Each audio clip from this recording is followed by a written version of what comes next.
Kalau kau merasa bahwa dia adalah orang yang menurutmu adalah pilihanmu dan menurutmu adalah yang baik, maka perjuangkan dia. Tidak melulu bicara rasa, tidak melulu bicara sayang, tidak melulu bicara cinta. Bukan itu saja modalnya.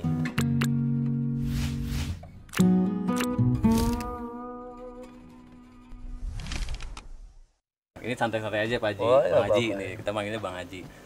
Saya kenalin dulu nih, Bang Haji ini namanya dokter Bagus Jamaluddin. Latar belakangnya beliau ini adalah dokter, mempunyai klinik juga di Serang.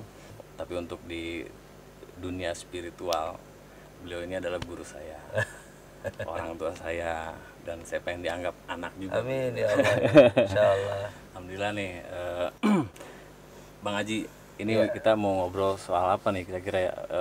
Kalau saya sih punya beberapa pemikiran atau pertanyaan ya terkait pernikahan, Bang.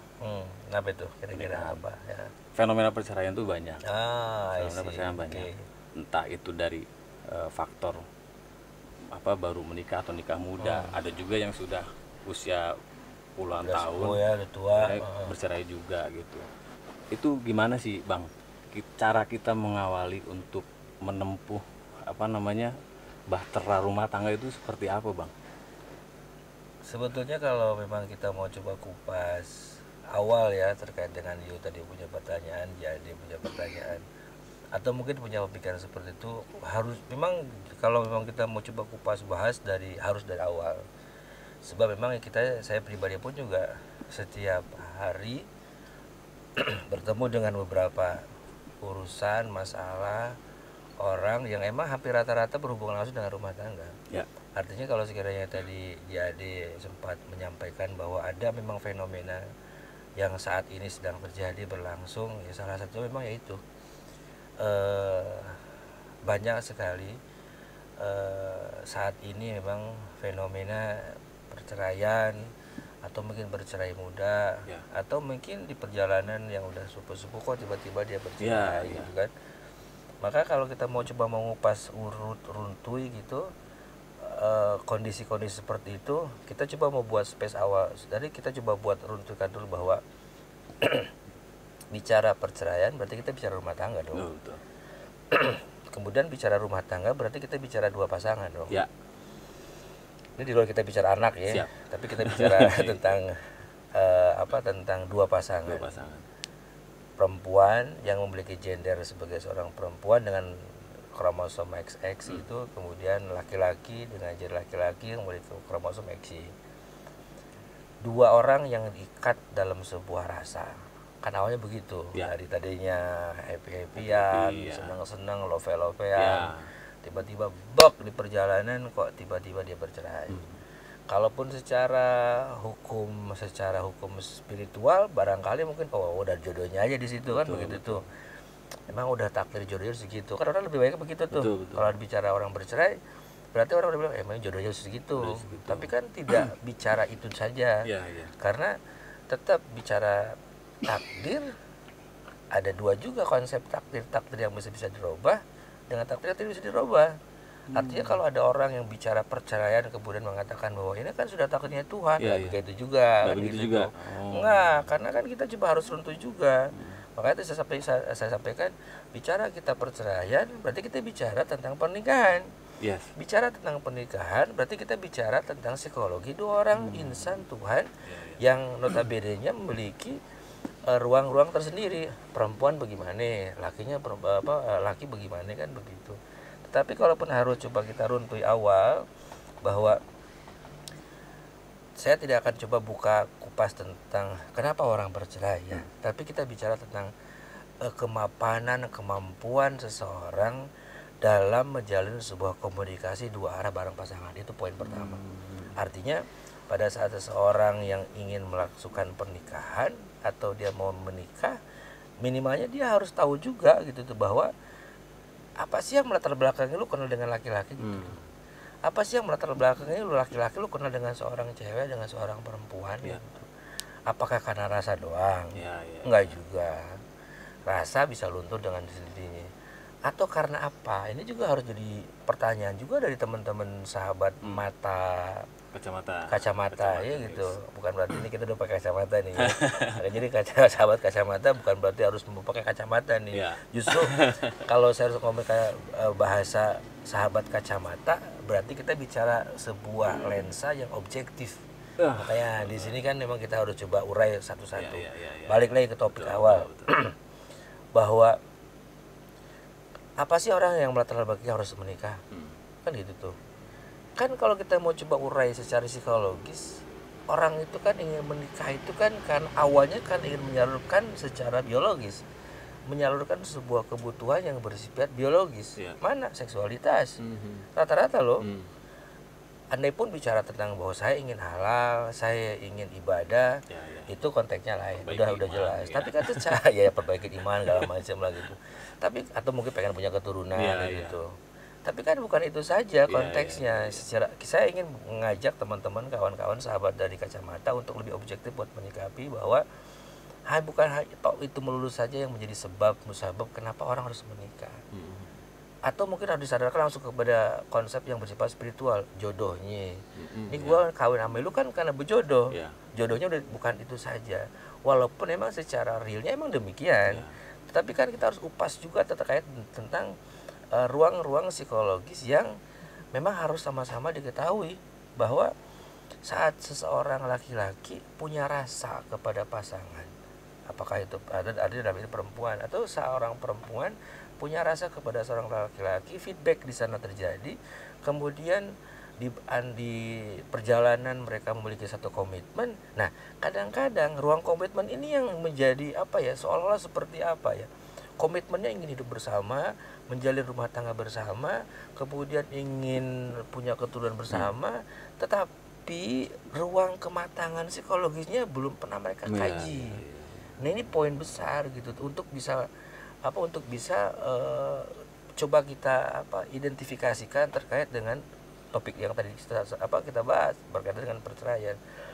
Maka sangat tidak elok juga kalau kita bicara terkait dengan perceraian, kita bicara ini sudah takdirnya atau ini sudah jodohnya. Semua ada asbab musabab. Salah satu poinnya adalah bagaimana seseorang mampu memanajemen ruang komunikasi bareng dengan pasangan, itu poinnya. Maka mohon maaf karena saya kebetulan juga psikolog, jadi setiap ada beberapa kasus pasangan-pasangan muda yang akan menikah, kemudian dia konsul dengan saya suka tanya, komitmen lu untuk mau kawin apa? Kedua belah pihaknya itu. Yes. Kita objektif juga kan. Artinya kalian berdua sudah sepakat untuk menikah? Yes. Apa komitmen Anda? Kami ingin bersama, karena kami saling menyayangi. No, aku bilang bukan itu.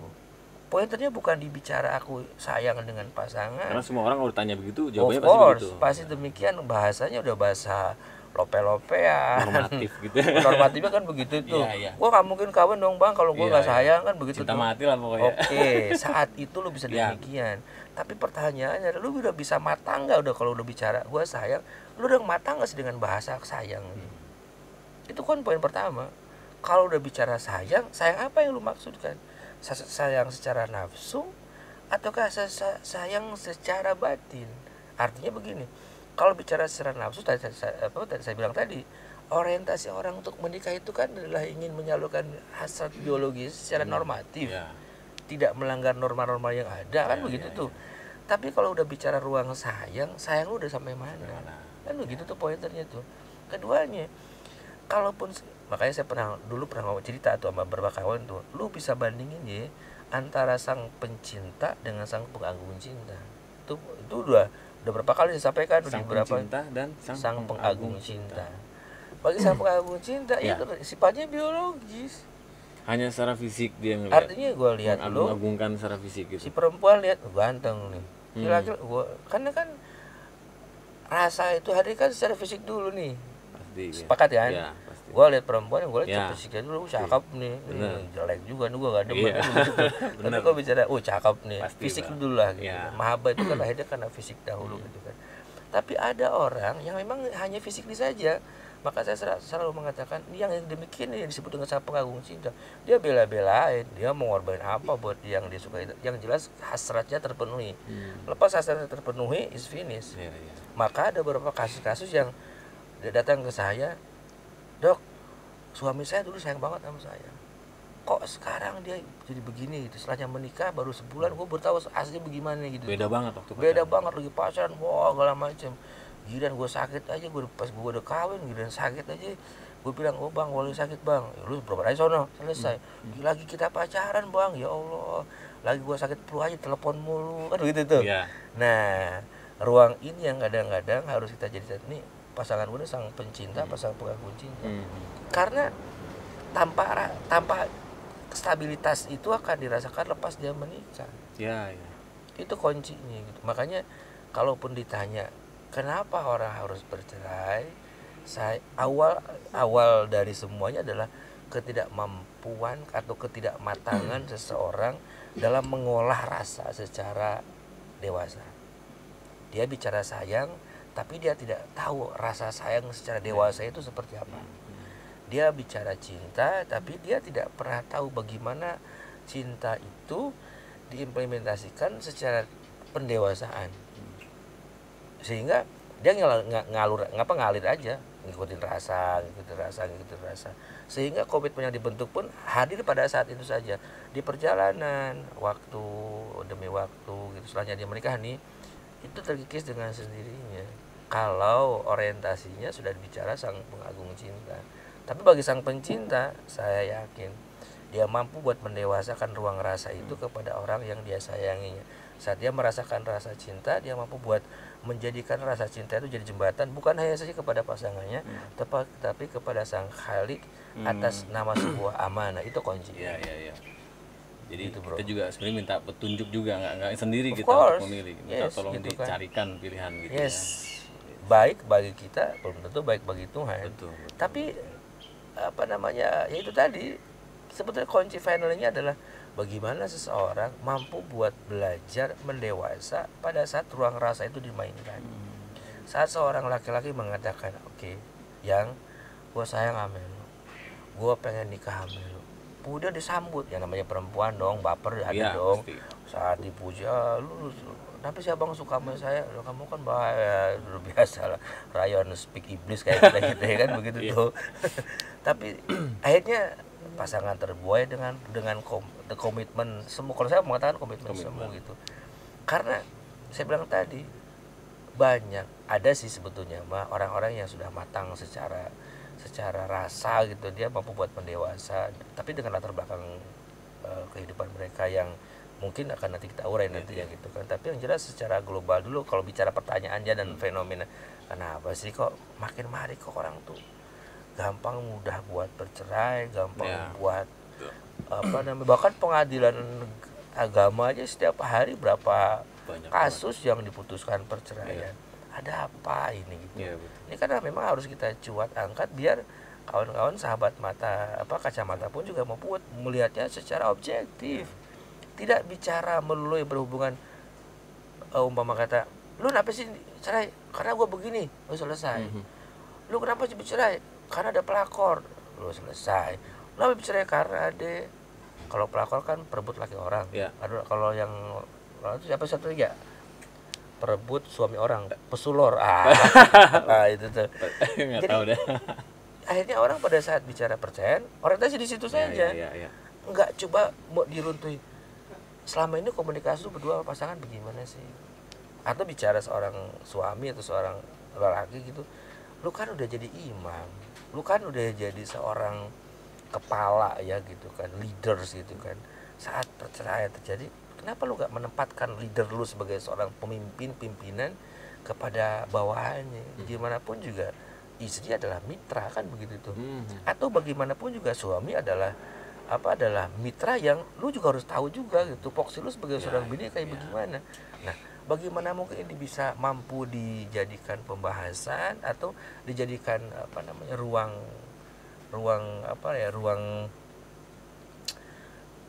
kajian akar masalah ya kalau saya katakan itu. Kalau kita nggak coba runtuh dari step awal gitu.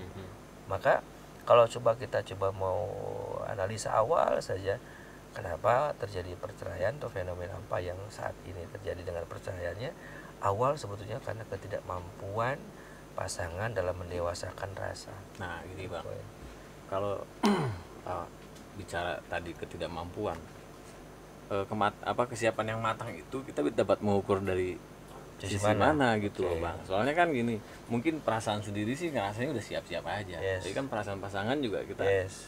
mereka juga mungkin secara ucapan bisa aja ngomong Ya, ya karena orang begitulah. butuh pernyataan kan Betul, begitu Bang. itu. Cuma kita nggak tahu perasaannya ketika sudah menikah makanya. Yes. Makanya sebelum tadi kenapa sekarang kan ada tuh di pengadilan di Departemen Agama di KUA Hasrul Ulum ini ada pramenikah itu, ada konsultasi pernikahan itu tuh. Itu saya sepakat bahwa pasangan yang akan menikah dihadirkan di tengah-tengah seorang psikiater, kemudian diajak berdialog. Apa yang membuat Anda berkomitmen untuk menikah? Latar belakang apa yang membuat Anda menikah? Di luar yuk sayang dengan pasangan kan begitu tuh. Apa sih yang membuat latar belakang? Atau setelahnya kau mantap memilih dengan bahwa ini adalah yang pilihan baikmu gitu kan, dengan kau akan hidup bareng dengan dia gitu. Komitmen apa yang kau bangun secara batin? Itu kunci. Komitmen apa yang kalian bangun secara batin, secara spiritual? Sudahkah kau bertekad pada Tuhanmu?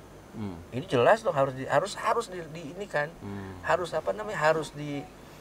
harus dijadikan catatan besar juga gitu tuh, bahwa kadang-kadang kita terlalu ego juga gitu, atau mungkin kita terlalu sombong juga gitu dengan diri kita sendiri, bahwa seolah-olah pasangan saya ini adalah pasangan yang terbaik kan begitu tuh.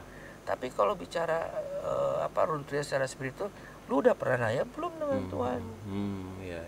Kan begitu tuh. Siapapun atau apapun agamanya tentunya gitu kan, Tuhannya tetap sama. Tapi kalau kita sebagai seorang muslim, lu udah pernah tanya gak sih dalam istikharah lu sendiri? Kan begitu tuh. Lu tanya gak sih sama Tuhan? Tapi kan istikharah gua udah istikharah bang. Kemudian tapi dari mimpi gua baik-baik kan. Sebentar, istikharah lu pakai rasa apa kagak nih? Kalau istikharah lu pakai rasa, lu demen sama dia, gua bilang tuh gambar aja pasti yang baik-baik tentang dia.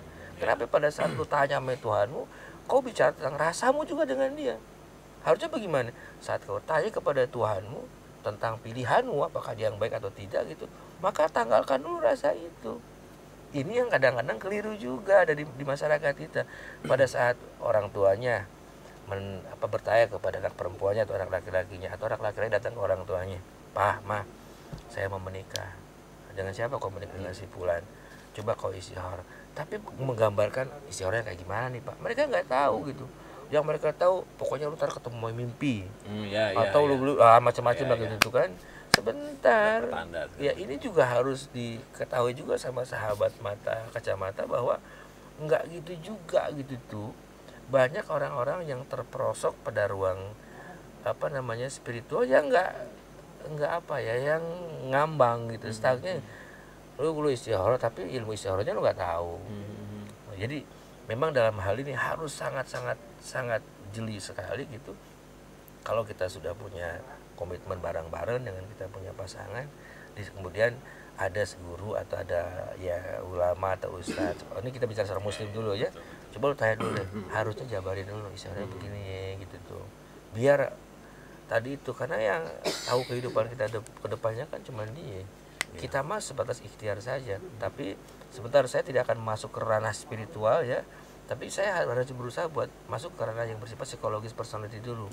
Sebab tetap saja saya bilang tadi gitu, kuncinya adalah dari bagaimana kematangan seseorang dalam mendewasa secara rasa. Dia tadi sempat nanya kan, cirinya bagaimana kematangan kan begitu tuh. Cirinya bagaimana orang bisa matang secara rasa, matang dewasa secara rasa. Minimalnya kalau bicara ciri secara spesifiknya, cirinya A B C D enggak gitu juga, karena karakter orang berbeda-beda. Tapi minimalnya saat bertemu dengan konflik, umpama dalam pacaran, menyikapinya seperti bagaimana you menyikapi. Karena you akan masuk kepada sebuah dunia baru yang dimana konflik itu bisa terjadi saja kapanpun, dimanapun, atau mungkin berbeda prinsip yang nggak pernah kita alami.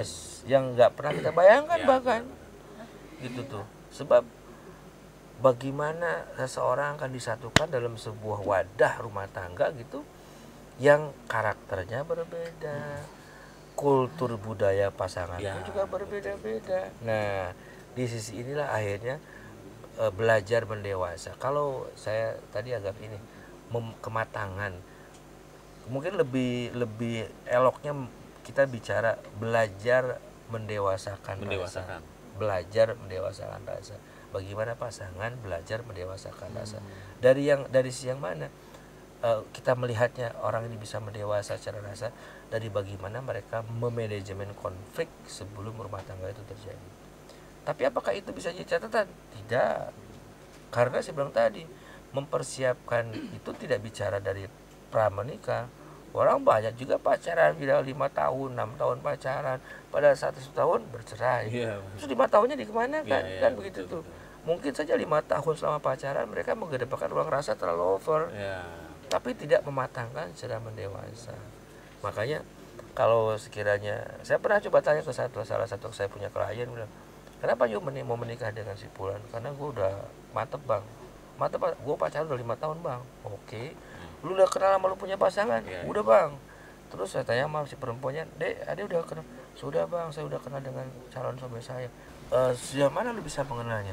Tapi itu pun juga tidak bisa dijadikan dasar dari ruang belajar mematangkan, mendewasakan rasa gitu. Makanya butuh proses, butuh banyak bertanya gitu, kepada para senior itu sebetulnya menjadi cikal bakal orang bisa sedang belajar mendewasa secara rasa. Karena bukan itu modalnya juga gitu. Orang menikah itu karena rata-rata gini loh, hampir rata-rata ya di kita punya di masa kita, rata-rata menikah itu cuman karena gue udah punya pasangan, pacar dalam ini gitu kan, kemudian gue udah yakin dengan dia, kemudian gue udah punya penghasilan, selesai, gue ngelamar, gue nikah, finish. Ternyata sahabat kacamata, bukan itu saja yang menjadi dasar untuk membina sebuah rumah tangga. Butuh fase yang memang harus dua-duanya harus sama-sama duduk bareng dengan pihak kita. Apa sih yang menjadi komitmen kita mau menikah? Itu harus dicoba ini saya menyampaikan ke kawan-kawan sahabat kacamata, bagi sahabat-sahabat kacamata yang mungkin saat ini masih sudah punya pasangan tapi masih ragu-ragu dalam menikah, coba lu mantapin dulu deh. Bukan hanya bicara istri orang, itu mantapin, lu coba cari psikolog, lu dudukin bareng, bang saya mau menikah dengan pasangan ini, gambarannya seperti apa abang, atau mungkin psikolog biasanya akan menjabarkan, mempetakan bahwa yang kata dia akan begini. Minimalnya pada saat ya istilahnya begini deh, Bang Ade mau berlayar, ya kan, dia udah punya persiapan nih, oke, semuanya udah oke, semua sudah ready gitu kan. Kemudian pada saat lu mau belajar, mau gak mau lu mau belajar kemana nih?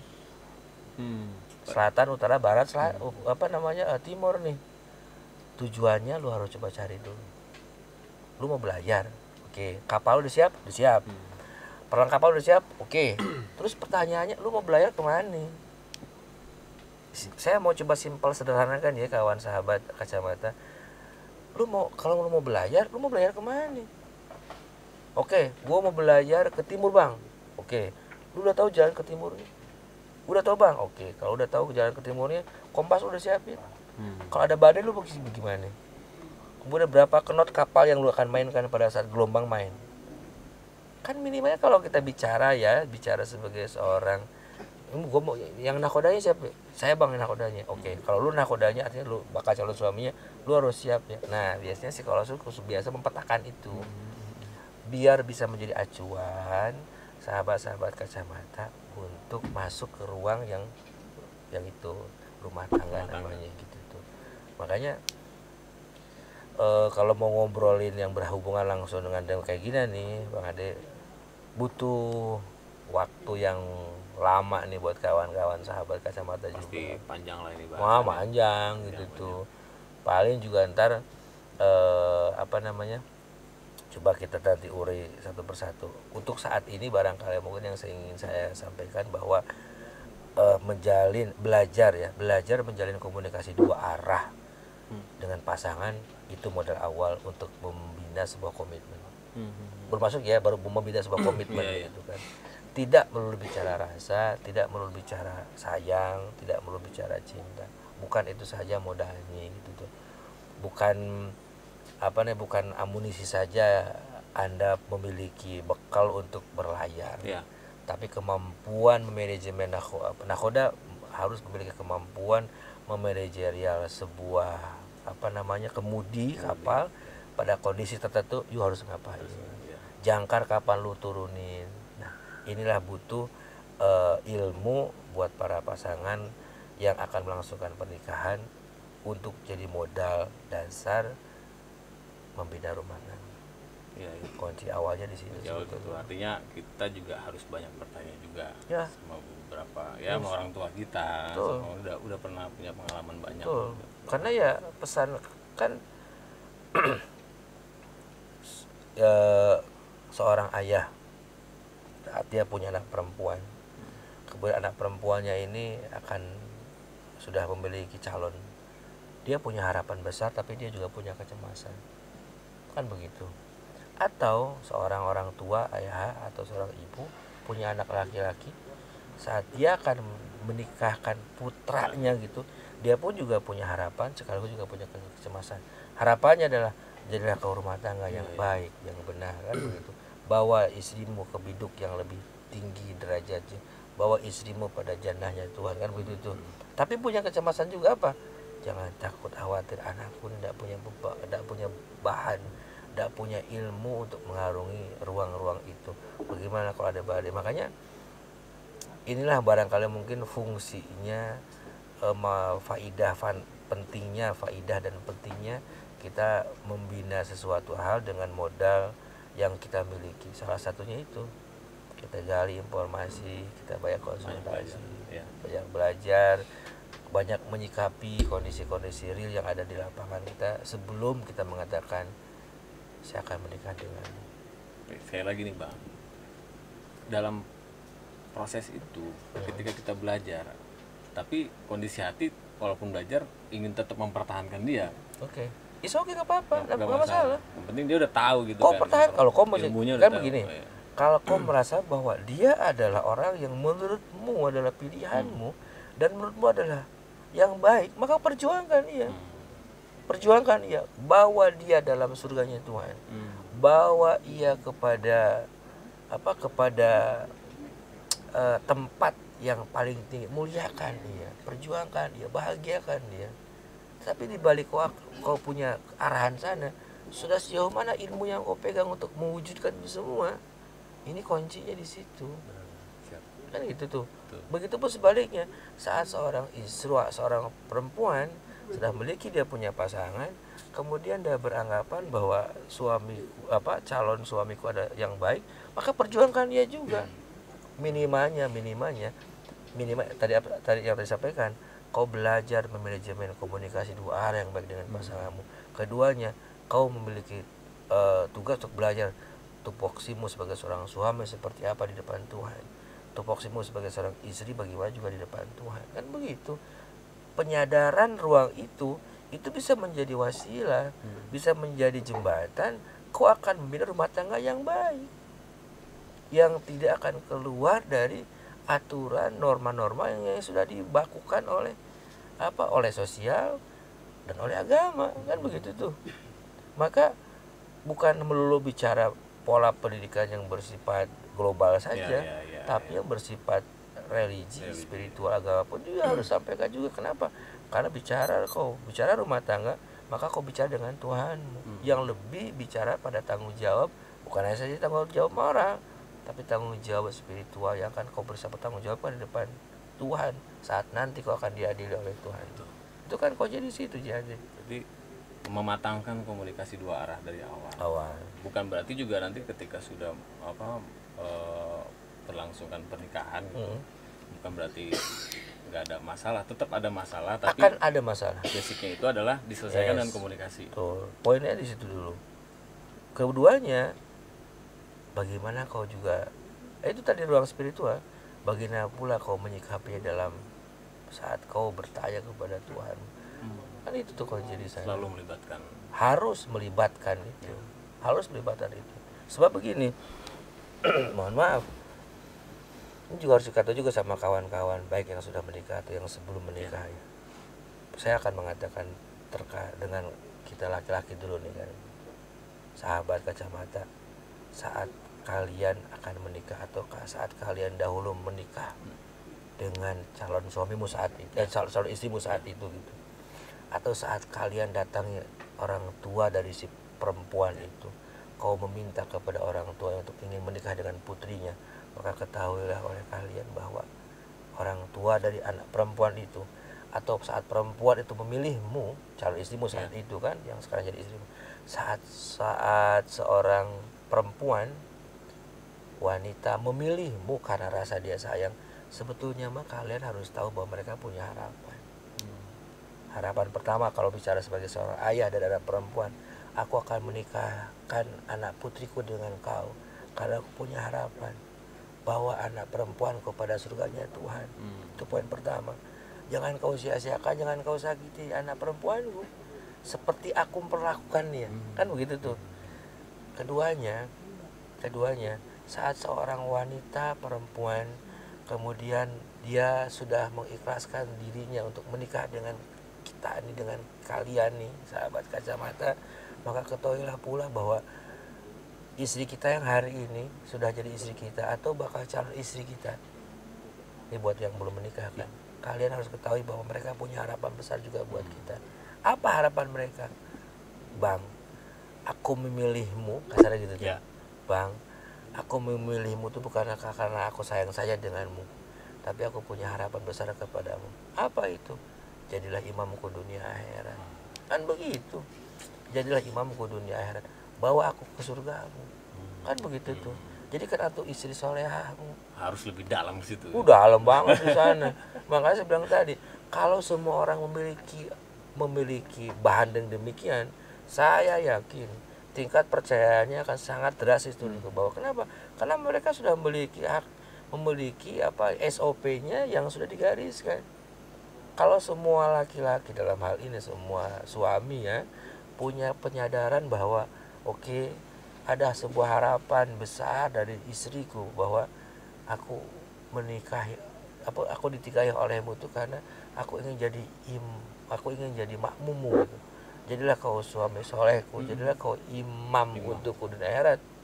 Maka saya yakin seorang laki-laki akan lebih mawas diri tentang kewajiban dia, bukan hanya kewajiban bersifat fisikly, tapi kewajiban yang bersifat rohani juga dengan Tuhan. Hei suami atau hei laki-laki, saat kau merasa kau punya istri, maka ketahuilah setiap helai rambut dari istrimu, setiap helainya kau yang akan mempertanggungjawabkan di depan Tuhan. Kan begitu. Hai seorang suami, saat kau diikrarkan dan kau sudah ditakdirkan untuk jadi seorang suami, maka ketahuilah tiap nafas yang keluar dari istrimu, kau akan mempertanggungjawabkan di depan Tuhan. Bukan istrimu saja, tapi kau yang akan mempertanggungjawabkan di depan Tuhanmu. Begitupun sebaliknya, hai perempuan, kau juga harus ketahui juga saat kau menikah dengan suamimu yang hari ini karena dasar cinta, sayang atau apapun itu, ketahuilah pula bahwa nafasmu, rambutmu, bahkan darah menstruasimu yang bertanggungjawabkan bukan kau, tapi suamimu. Maka taatlah kepada dia. Kan begitu tuh. Kalau semuanya sama-sama memiliki dan memiliki ruang penyadaran seperti itu, maka sejatinya orang itu sedang belajar mendewasa secara rasa. Belajar mendewasa secara rasa. Tahu tentang kewajiban dia lah. Bukannya kewajiban, ini gue punya gaji, gue punya angka, gue kasih makan, gue kasih rumah, begitu. Kemudian gue layani lu secara seksualitas, finish. Begitu sebaliknya, istri mengatakan gue layanin abang, kemudian abang mau apa sih, silakan. Begitu gue masak, gue ngurus rumah. Bukan itu saja, brother. Bukan itu saja. Tapi tentang bagaimana kau tahu tentang dirimu sendiri bahwa ada satu yang tidak tersirat tapi tersurat secara kewajiban. Apa itu? Bagaimana pertanggungjawaban semua di depan Tuhan. Bukan itu kau jadi di dunia gitu. No, bukan bicara duniawi saja. Kalau bicara duniawi kita, ya kalau mohon maaf, bicara duniawi berarti kan bicara keinginan. Gue pengen happy, gue pengen bahagia, gue pengen. Lu mau bahagia tapi lu gak tahu ilmu bahagia. Ya gimana lu bisa bahagia? Bahagia yang benar gimana sih? Kan begitu. Gue pengen hidup mapan kayak gimana nih secara ekonomi. Kalau bicara mapan secara ekonomi, berapa banyak kasus dirosanya secara ekonomi mapan tapi mereka bercerai. Betul. Kan begitu. So apa nih yang terjadi gitu tuh? Lu mau bahagia, secara apa lu bahagia? Kan begitu. Kalau bahagia secara normatifnya punya rumah, punya mobil, kemudian punya anak, berapa banyak juga orang di sana yang punya itu tapi dia bercerai. Kan begitu tuh. Ada apa ini? Sekali lagi, kalau bicara ruang perceraian, bercerai atau apapun itu bentuknya, sekali lagi tidak melulu bicara ini sudah takdirnya Tuhan. Nggak gitu juga, Kelas. Iya, Gitu iya, tuh. iya. Nggak gitu juga. Nah, lunya kenapa lunya gitu kan? Lu nya kenapa kan begitu tuh. Makanya kalau saya di klinik ada orang yang konsultasi hubungan rumah tangga, saya akan berusaha buat ngajak saya punya sahabat-sahabat yang saat sudah berada dalam konflik untuk bertanya secara psikologi personality dulu. Lu dulunya ngapain sih? Lu dulunya punya kompetensi apa sih? Kok sekarang begini gitu tuh. Tapi gue pengen laki gue begini bang. Nah ini nih. Lu juga sama sih. Nah, jadi egonya yang dimainkan. Ya kalau sudah bicara ego berarti sudah bicara dunia. Betul. Tapi kalau udah kita bawa, lu nyadar nggak sih lu punya tanggung jawab depan Tuhan? Kan begitu tuh. Kalau lu ngerasa jadi seorang suami, lu nyadar nggak sih bahwa tanggung jawab lu bukan hanya di dunia saja? Ada tanggung jawab yang luar biasa yang nantinya akan lu pertanggungjawabkan di depan Tuhanmu. Kau bawa kemana rumah tanggamu? Kan begitu. Makanya mohon maaf, saya nggak bela perempuan, tapi saya berusaha buat objektif menyampaikan bahwa segeblek-gebleknya seorang perempuan, mohon maaf ya, setolol-tololnya seorang perempuan, pada saat dia ikrar menikah dengan pasangannya, dia punya harapan. Ya. Itu kuncinya. Nyadar diri apa sih laki-laki gitu tuh. Lu jangan egois sih. Lu punya harapan. Lu punya harapan. Lu dikasih sebuah harapan besar sama lu punya bini gitu. Harapannya itu.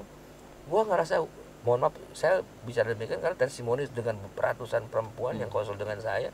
Akhirnya saya punya kesimpulan bahwa gue menikah hamil itu gue punya harapan gitu tuh. Gue bukan orang baik, tapi gue pengen baik. Gue bukan orang soleha, tapi gue pengen soleha. Gue pengen hidup normal, kan begitu tuh. Maka bing-bing gue kan begitu tuh. Tapi kalaupun di perjalanan yang umpama kata, lu tau gak sih lagi lu menikah dengan laki lu tuh nggak bisa bimbing lu, cuma gitu tuh. Gue tau juga, lah ngapain lu kawin sama dia? Kan begitu tuh. Tetap akhirnya memang